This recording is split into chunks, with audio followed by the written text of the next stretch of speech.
नमस्ते, मैं सूरज आपके अपने इस YouTube चैनल में आपका हार्दिक अभिनंदन करता हूं।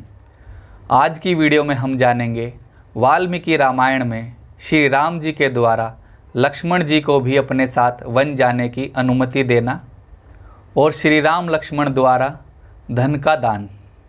तो आइए शुरू करते हैं। वाल्मीकि रामायण अयोध्या कांड सर्ग 26।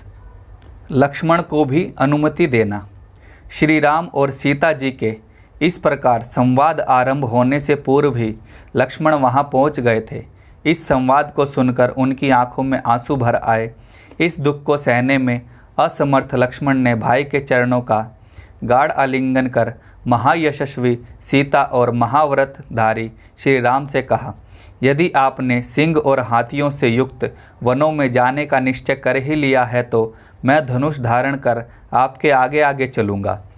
हे राम, आपके बिना मैं देवलोक में जाना, अमरत्व, मोक्ष प्राप्त करना तथा संसार के ऐश्वर्य आदि कुछ भी नहीं चाहता।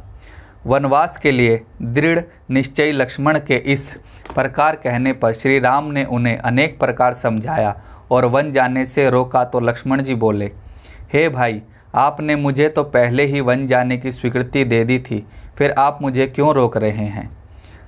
तब वन में जाने के लिए उद्यत हाथ जोड़कर वन जाने की याचना करते हुए अपने समक्ष खड़े लक्ष्मण जी से महातेजस्वी श्री राम ने कहा, हे लक्ष्मण, तुम मेरे स्नेही, धर्म में रत, सदैव सन्मार्ग पर चलने वाले हो। तुम मुझे प्राणों के समान प्रिय हो, मेरे अनुवर्ती हो, मेरे भाई एवं मित्र भी हो।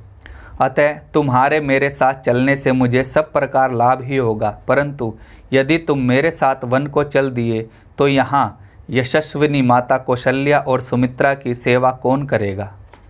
अतः लक्ष्मण, तुम यहीं रहकर स्वयं अथवा महाराज का अनुग्रह प्राप्त कर अथवा जैसे भी हो आर्या कौशल्या आदि का भरण पोषण करो।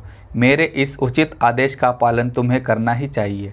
हे धर्मज्ञ, ऐसा करने से मेरे प्रति तुम्हारी परम भक्ति प्रदर्शित होगी और साथ ही माताओं की सेवा से तुम्हें बड़ी भारी कीर्ति भी प्राप्त होगी। श्री राम के ऐसा कहने पर बोलने वालों में चतुर श्री लक्ष्मण ने वाक्य विशारद श्री राम से कहा, हे वीर, आपके प्रताप से भरत जी कौशल्या और सुमित्रा की सेवा करेंगे, इसमें तनिक भी संदेह नहीं है। यदि दुष्ट भरत इस उत्तम राज्य को पाकर माताओं की सेवा नहीं करेगा तो मैं उस नीच और नृशंस को मार डालूंगा, इसमें तनिक भी संदेह नहीं है। जिसके नौकर चाकर सहस्त्रों ग्रामों के स्वामी हैं, वह आर्या कौशल्या मेरे जैसे सहस्त्रों व्यक्तियों का भरण पोषण कर सकती है, अतः उसके लिए चिंता करना व्यर्थ है। अतः आप मुझे अनुचर बनाइए, इसमें कोई अधर्म नहीं होगा। आपके ऐसा करने से मैं कृतार्थ हो जाऊंगा और आपका भी काम निकलेगा। काम क्या निकलेगा? मैं बाण सहित धनुष तथा खनित्र, कुदाल और टोकरी लेकर आपको मार्ग दिखाता हुआ आपके आगे आगे चलूँगा। मैं आपके लिए प्रतिदिन कंदमूल, फल तथा तपस्वियों के भोजन करने योग्य अन्य श्रेष्ठ वस्तुएं भी ला दिया करूँगा।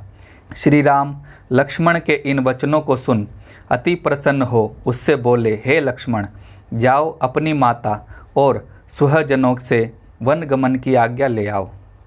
राम और लक्ष्मण द्वारा धन दान। जब लक्ष्मण जी आज्ञा प्राप्त करके लौट आए तब राम उनसे बोले, हे भाई, मेरे पास जो धन है मैं इसे ब्राह्मणों और तपस्वियों को देना चाहता हूँ, अतः इस कार्य में मेरी सहायता करो। फिर उन्होंने कोषाध्यक्ष से धन लाने के लिए कहा। आज्ञा पाते ही नौकरों ने लाकर धन का ढेर लगा दिया। तब लक्ष्मण सहित राम ने वह धन ब्राह्मणों, वृद्धों और दीन दुखियों में वितरित कर दिया। वहाँ पर पिंगल, हल्के पीले वर्ण वाला गर्ग गोत्री त्रिजट नाम का एक ब्राह्मण रहता था। वह उच्च वृत्ति से निर्वाह करता था। वह नित्य फावड़ा, कुदाल और हल लेकर वन जाता और फल मूल जो कुछ वहाँ मिलते उनसे अपने कुटुंब का पालन पोषण करता। दारिद्र्य दुख से पीड़ित वृद्ध की तरुणी भार्या छोटे छोटे बच्चों को उसके सामने लाकर बोली, अब इस फावड़े और कुदाल को तो परे फेंको और जैसा मैं कहूँ वह कार्य करो। यदि तुम धर्मज्ञ श्री राम के पास जाओ तो तुम्हें भी कुछ प्राप्ति हो जाएगी। स्त्री का वचन सुन वृद्ध ब्राह्मण फटे पुराने चीथड़ों से किसी प्रकार अपना शरीर ढांपकर श्री राम के घर की ओर चल दिया। वहाँ जा त्रिजट ने राजकुमार श्री राम से कहा, हे महायशस्वी राजकुमार, मैं निर्धन हूँ तथा बहुत बाल बच्चे वाला हूँ। मैं उच्च वृत्ति से निर्वाह करता हूँ। मेरे ऊपर भी दया दृष्टि होनी चाहिए। यह सुन श्री राम ने उससे परिहासपूर्वक कहा, मैंने अपनी असंख्य गौओं में से अभी 1 सहस्त्र गायें भी नहीं दी हैं। तुम अपना डंडा फेंको, जितनी दूर तुम्हारा डंडा जा गिरेगा उतने बीच में जितनी गायें खड़ी हो सकेंगी उतनी गायें मैं तुम्हें दूंगा। श्री राम की यह बात सुन त्रिजट ने वह चिथड़ा कसकर तुरंत कमर में लपेटा और डंडे को घुमाकर अपनी सारी शक्ति लगाकर उसे फेंका। उसके हाथ से छूटा हुआ वह डंडा सरयू नदी के उस पार जहाँ सहस्त्रों गायें और सांडों का झुंड था जा गिरा।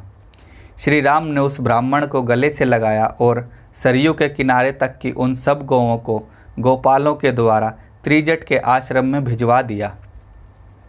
तब पश्चात उस गर्ग गोत्री ब्राह्मण को संतावना प्रदान करते हुए श्री राम ने कहा, हे ब्राह्मण, क्रोध ना करना, मैंने आपके साथ परिहास किया था। तो आज की वीडियो से हमने जाना लक्ष्मण जी को भी वन जाने की अनुमति देना और श्री राम लक्ष्मण जी के द्वारा धन का दान करना। तो ऐसे ही सनातन संस्कृति के सही इतिहास और शास्त्रों के सही अर्थों को जानने के लिए इस चैनल पर बने रहें और इसका समर्थन करें। जय श्री राम, वंदे मातरम, नमस्ते जी।